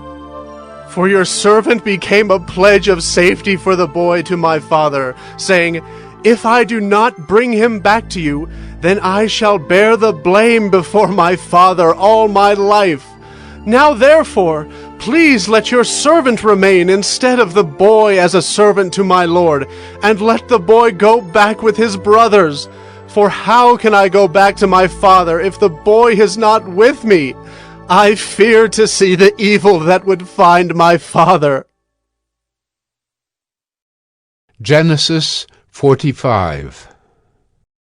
Then Joseph could not control himself before all those who stood by him. He cried, Make everyone go out from me. So no one stayed with him when Joseph made himself known to his brothers. And he wept aloud, so that the Egyptians heard it, and the household of Pharaoh heard it.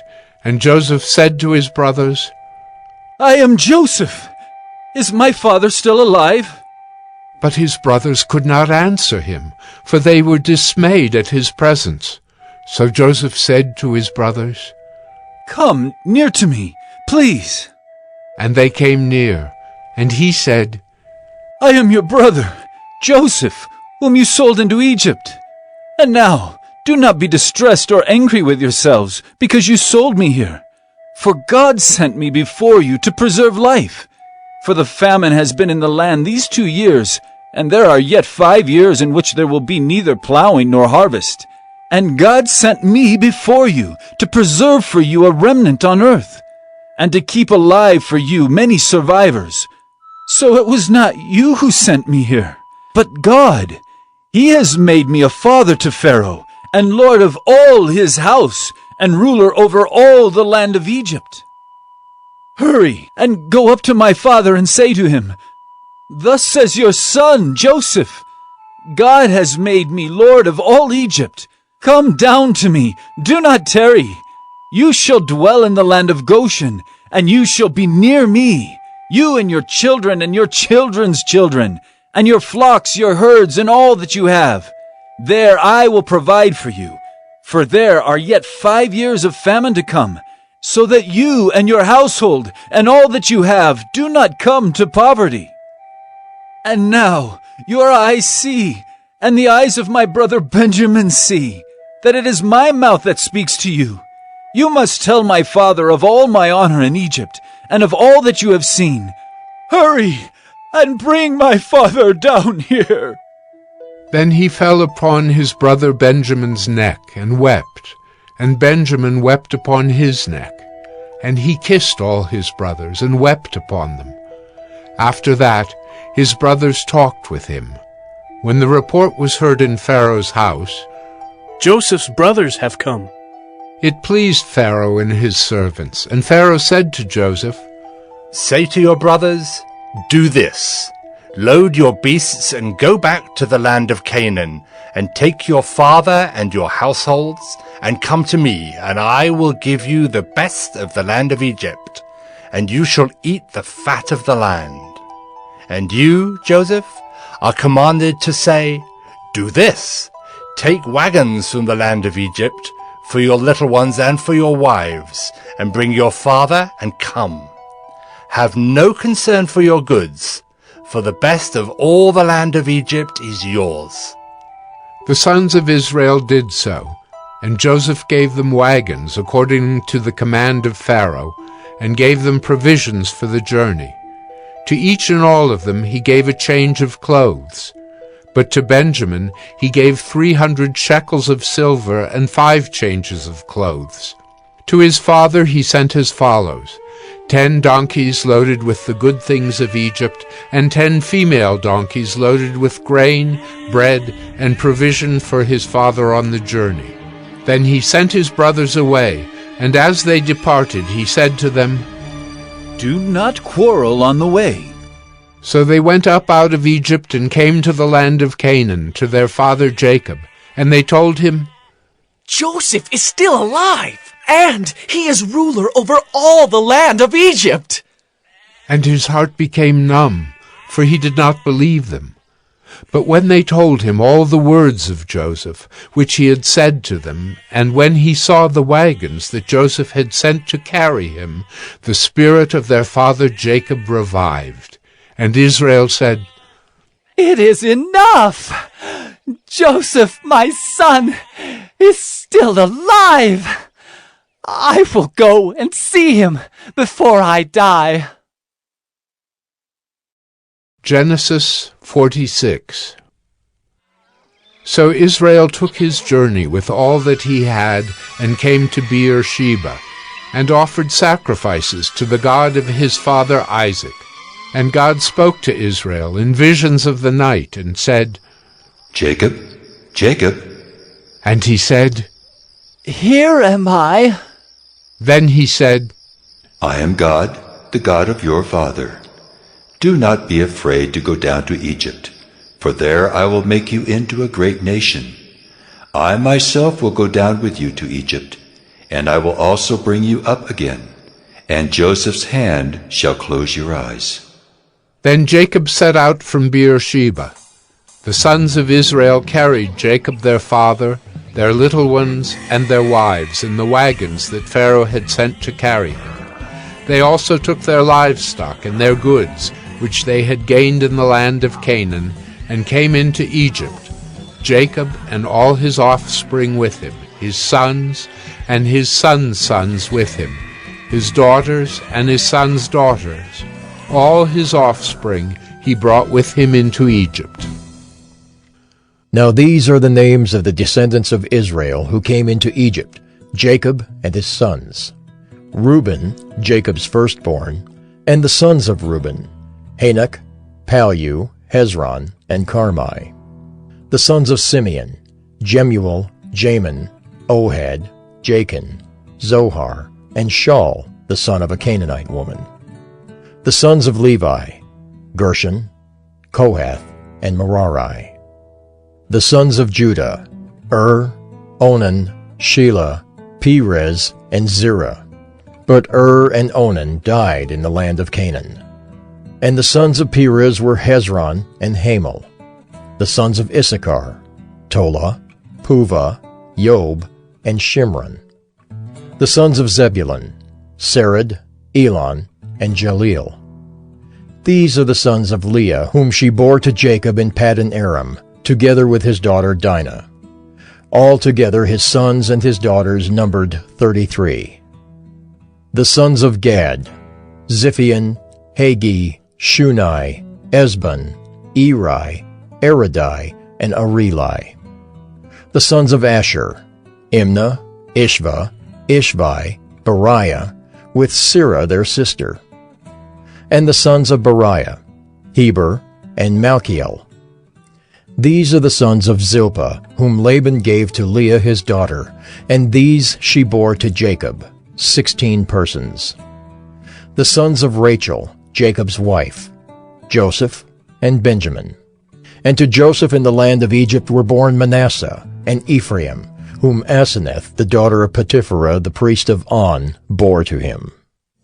And the sons of Benjamin, Bela, Becher, Ashbel, Gera, Naaman, Ehi, Rosh, Muppim, Huppim, and Ard. These are the sons of Rachel, who were born to Jacob, 14 persons in all. The sons of Dan, Hushim. The sons of Naphtali, Jaziel, Gunai, Jezer, and Shillem. These are the sons of Bilhah, whom Laban gave to Rachel his daughter, and these she bore to Jacob, 7 persons in all. All the persons belonging to Jacob who came into Egypt, who were his own descendants, not including Jacob's sons' wives, were 66 persons in all. And the sons of Joseph, who were born to him in Egypt, were 2. All the persons of the house of Jacob who came into Egypt were 70. He had sent Judah ahead of him to Joseph to show the way before him in Goshen, and they came into the land of Goshen. Then Joseph prepared his chariot and went up to meet Israel his father in Goshen. He presented himself to him and fell on his neck and wept on his neck a good while. Israel said to Joseph, "Now let me die, since I have seen your face and know that you are still alive." Joseph said to his brothers and to his father's household, I will go up and tell Pharaoh and will say to him, My brothers and my father's household who were in the land of Canaan have come to me, and the men are shepherds, for they have been keepers of livestock, and they have brought their flocks and their herds and all that they have. When Pharaoh calls you and says, What is your occupation? You shall say, Your servants have been keepers of livestock from our youth, even until now, both we and our fathers, in order that you may dwell in the land of Goshen. For every shepherd is an abomination to the Egyptians. Genesis 47. So Joseph went in and told Pharaoh, My father and my brothers, with their flocks and herds, and all that they possess, have come from the land of Canaan. They are now in the land of Goshen. And from among his brothers he took 5 men, and presented them to Pharaoh. Pharaoh said to his brothers, What is your occupation? And they said to Pharaoh, Your servants are shepherds, as our fathers were. They said to Pharaoh, We have come to sojourn in the land, for there is no pasture for your servants' flocks, for the famine is severe in the land of Canaan. And now, please let your servants dwell in the land of Goshen. Then Pharaoh said to Joseph, Your father and your brothers have come to you. The land of Egypt is before you. Settle your father and your brothers in the best of the land. Let them settle in the land of Goshen, and if you know any able men among them, put them in charge of my livestock. Then Joseph brought in Jacob his father, and stood him before Pharaoh. And Jacob blessed Pharaoh. And Pharaoh said to Jacob, How many are the days of the years of your life? And Jacob said to Pharaoh, The days of the years of my sojourning are 130 years. Few and evil have been the days of the years of my life, and they have not attained to the days of the years of the life of my fathers, in the days of their sojourning. And Jacob blessed Pharaoh, and went out from the presence of Pharaoh. Then Joseph settled his father and his brothers, and gave them a possession in the land of Egypt, in the best of the land, in the land of Ramesses, as Pharaoh had commanded. And Joseph provided his father, his brothers, and all his father's household with food, according to the number of their dependents. Now there was no food in all the land, for the famine was very severe, so that the land of Egypt and the land of Canaan languished by reason of the famine. And Joseph gathered up all the money that was found in the land of Egypt and in the land of Canaan, in exchange for the grain that they bought. And Joseph brought the money into Pharaoh's house. And when the money was all spent in the land of Egypt and in the land of Canaan, all the Egyptians came to Joseph and said, Give us food! Why should we die before your eyes? For our money is gone. And Joseph answered, Give your livestock, and I will give you food in exchange for your livestock, if your money is gone. So they brought their livestock to Joseph, and Joseph gave them food in exchange for the horses, the flocks, the herds, and the donkeys. He supplied them with food in exchange for all their livestock that year. And when that year was ended, they came to him the following year and said to him, "We will not hide from my lord that our money is all spent. The herds of livestock are my lord's. There is nothing left in the sight of my lord but our bodies and our land." Why should we die before your eyes, both we and our land? Buy us and our land for food, and we with our land will be servants to Pharaoh, and give us seed that we may live and not die, and that the land may not be desolate. So Joseph bought all the land of Egypt for Pharaoh, for all the Egyptians sold their fields because the famine was severe on them. The land became Pharaoh's. As for the people, he made servants of them from one end of Egypt to the other.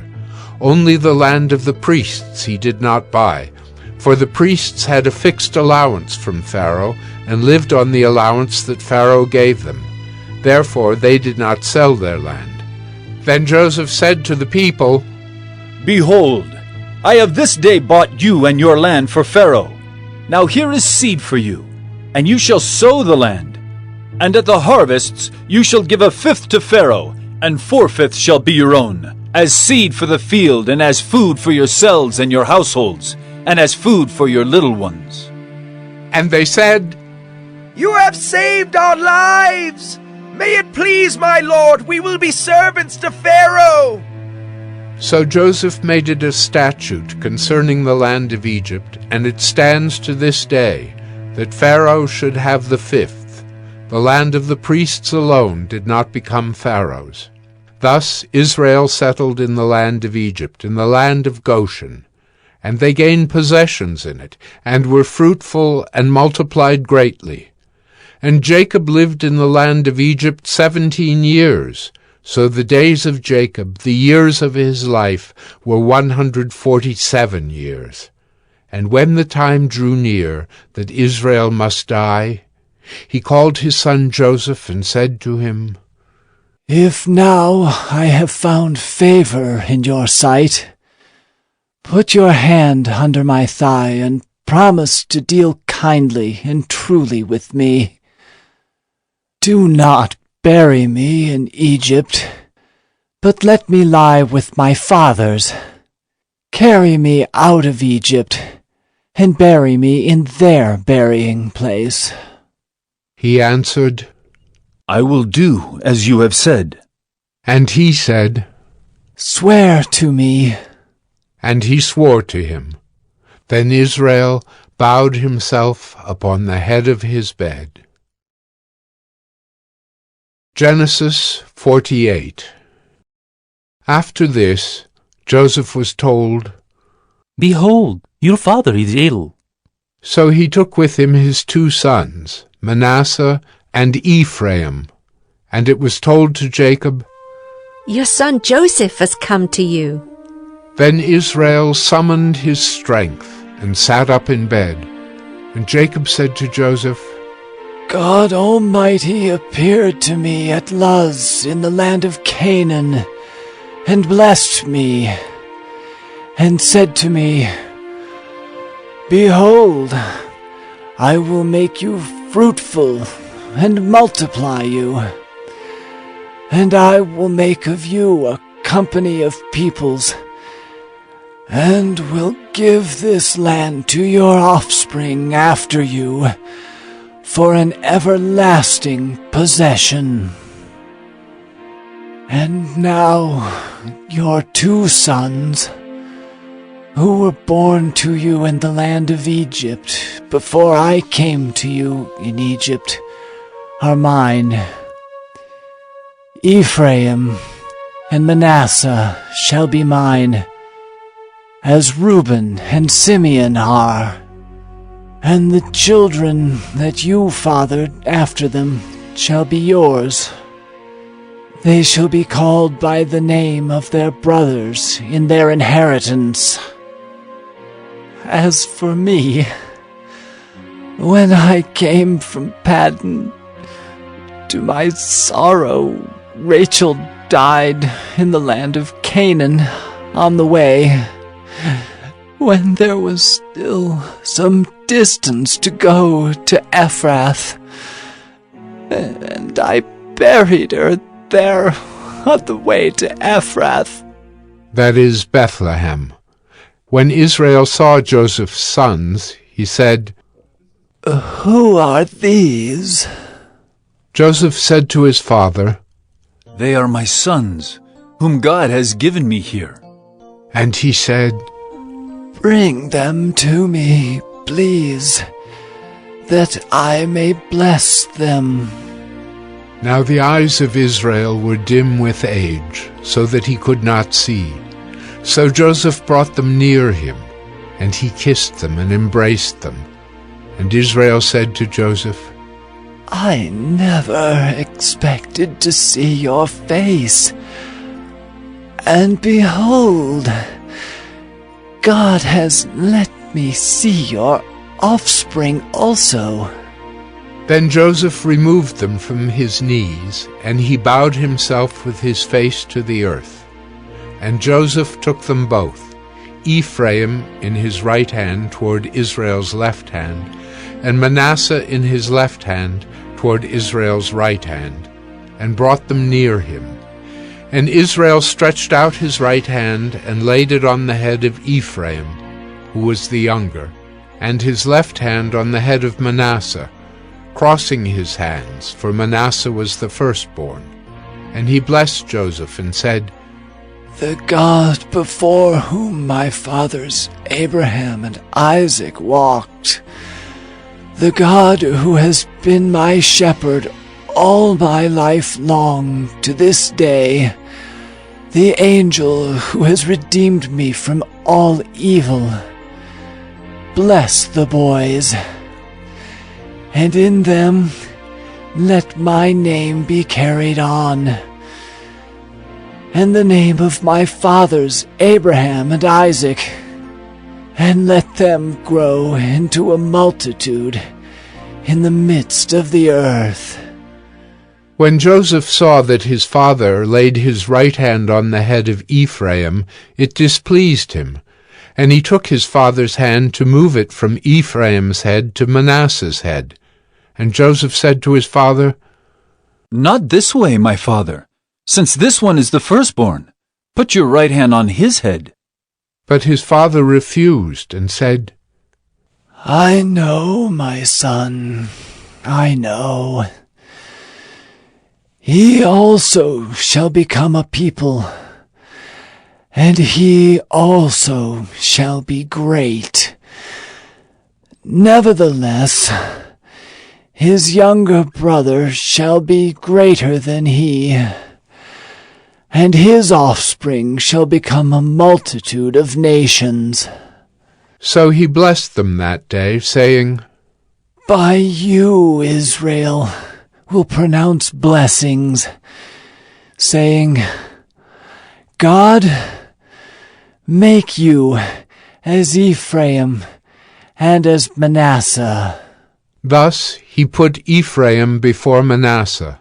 Then Israel said to Joseph, Behold, I am about to die, but God will be with you, and will bring you again to the land of your fathers.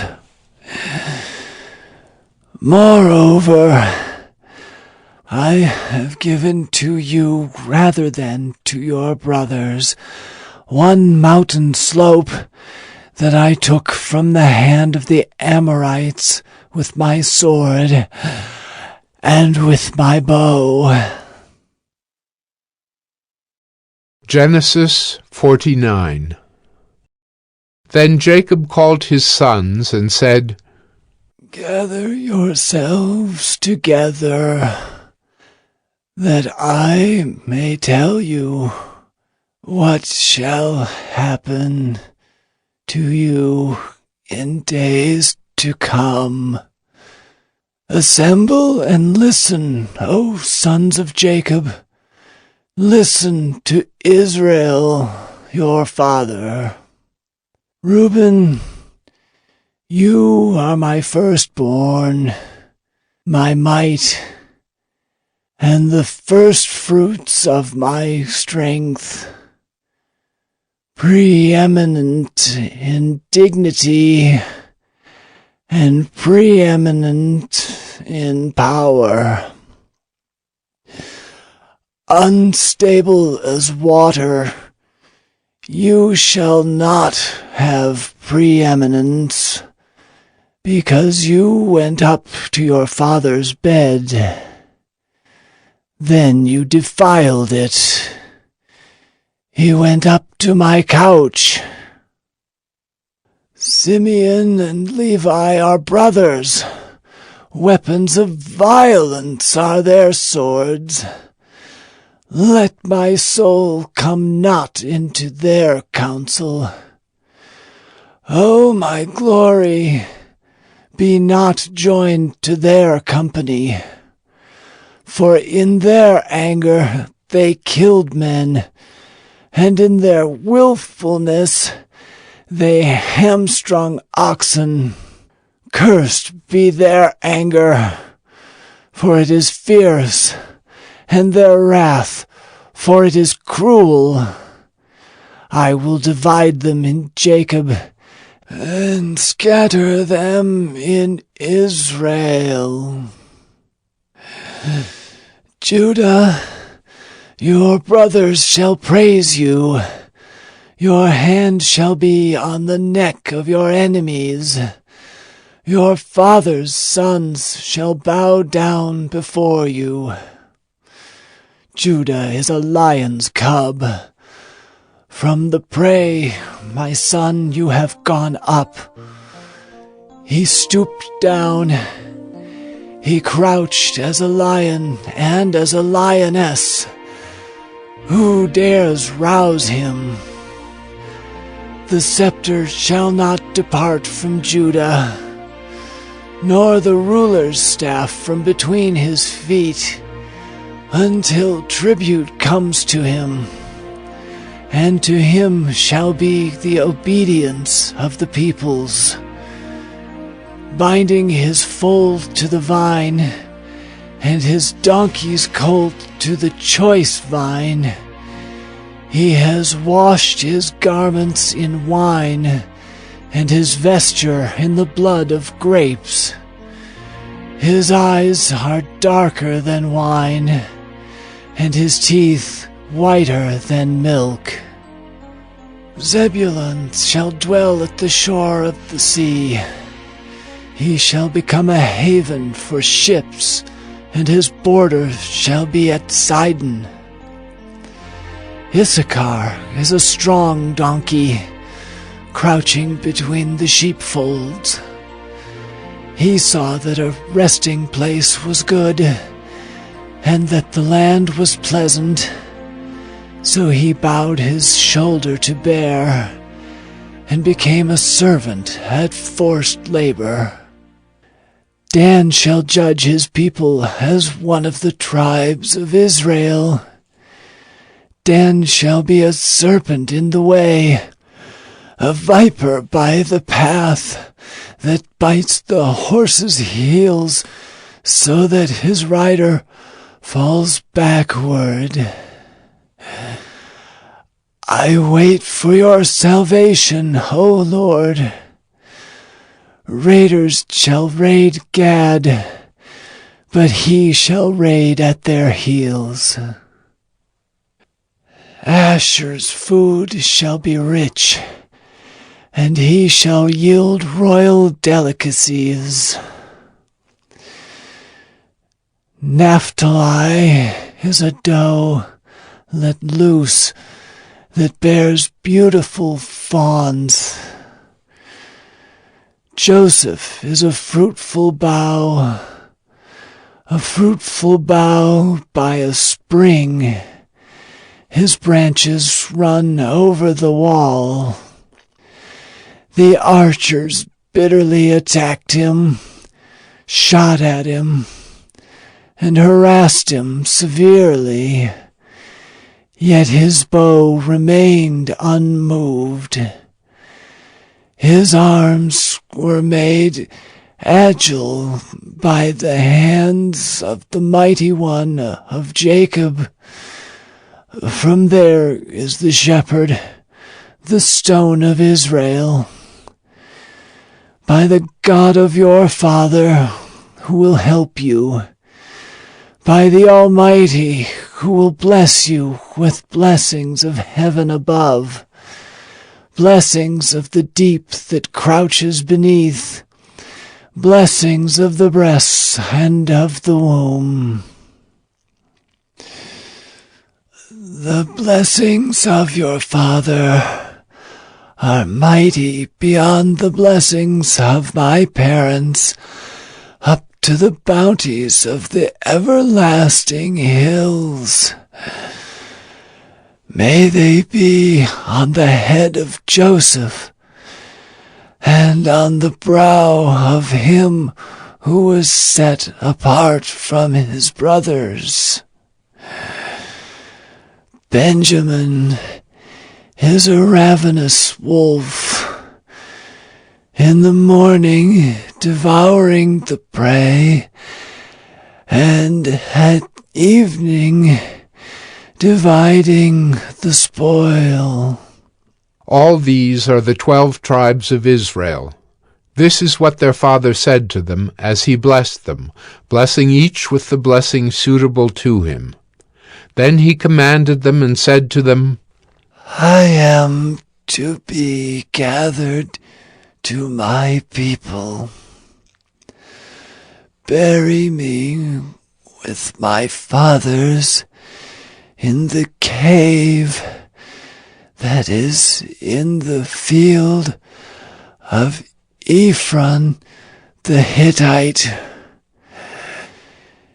in the cave that is in the field at Machpelah, to the east of Mamre, in the land of Canaan, which Abraham bought with the field from Ephron the Hittite, to possess as a burying place.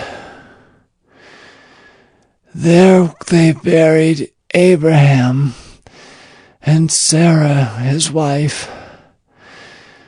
There they buried Isaac and Rebekah his wife. And there I buried Leah. The field and the cave that is in it were bought from the Hittites. When Jacob finished commanding his sons, he drew up his feet into the bed and breathed his last, and was gathered to his people. Genesis 50.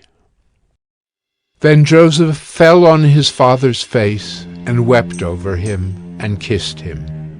And Joseph commanded his servants the physicians to embalm his father. So the physicians embalmed Israel. 40 days were required for it, for that is how many are required for embalming. And the Egyptians wept for him 70 days. And when the days of weeping for him were past, Joseph spoke to the household of Pharaoh, saying, If now I have found favor in your eyes, please speak in the ears of Pharaoh, saying, My father made me swear, saying, I am about to die. In my tomb that I hewed out for myself in the land of Canaan, there shall you bury me. Now therefore, let me please go up and bury my father. Then I will return. And Pharaoh answered, Go up and bury your father as he made you swear. So Joseph went up to bury his father. With him went up all the servants of Pharaoh, the elders of his household, and all the elders of the land of Egypt, as well as all the household of Joseph, his brothers, and his father's household. Only their children, their flocks, and their herds were left in the land of Goshen. And there went up with him both chariots and horsemen. It was a very great company. When they came to the threshing floor of Atad, which is beyond the Jordan, they lamented there with a very great and grievous lamentation, and he made a mourning for his father 7 days. When the inhabitants of the land, the Canaanites, saw the mourning on the threshing floor of Atad, they said, "This is a grievous mourning by the Egyptians." Therefore the place was named Abel Mizraim. It is beyond the Jordan. Thus his sons did for him as he had commanded them, for his sons carried him to the land of Canaan, and buried him in the cave of the field at Machpelah, to the east of Mamre, which Abraham bought with the field from Ephron the Hittite to possess as a burying place. After he had buried his father, Joseph returned to Egypt with his brothers and all who had gone up with him to bury his father. When Joseph's brothers saw that their father was dead, they said, "It may be that Joseph will hate us and pay us back for all the evil that we did to him." So they sent a message to Joseph, saying, "Your father gave this command before he died. Say to Joseph, please forgive the transgression of your brothers and their sin because they did evil to you. And now, please forgive the transgression of the servants of the God of your father." Joseph wept when they spoke to him. His brothers also came and fell down before him and said, "Behold, we are your servants." But Joseph said to them, "Do not fear, for am I in the place of God? As for you, you meant evil against me, but God meant it for good, to bring it about that many people should be kept alive, as they are today. So do not fear. I will provide for you and your little ones." Thus he comforted them and spoke kindly to them. So Joseph remained in Egypt, he and his father's house. Joseph lived 110 years, and Joseph saw Ephraim's children of the 3rd generation. The children also of Machir, the son of Manasseh, were counted as Joseph's own. And Joseph said to his brothers, "I am about to die, but God will visit you and bring you up out of this land, to the land that he swore to Abraham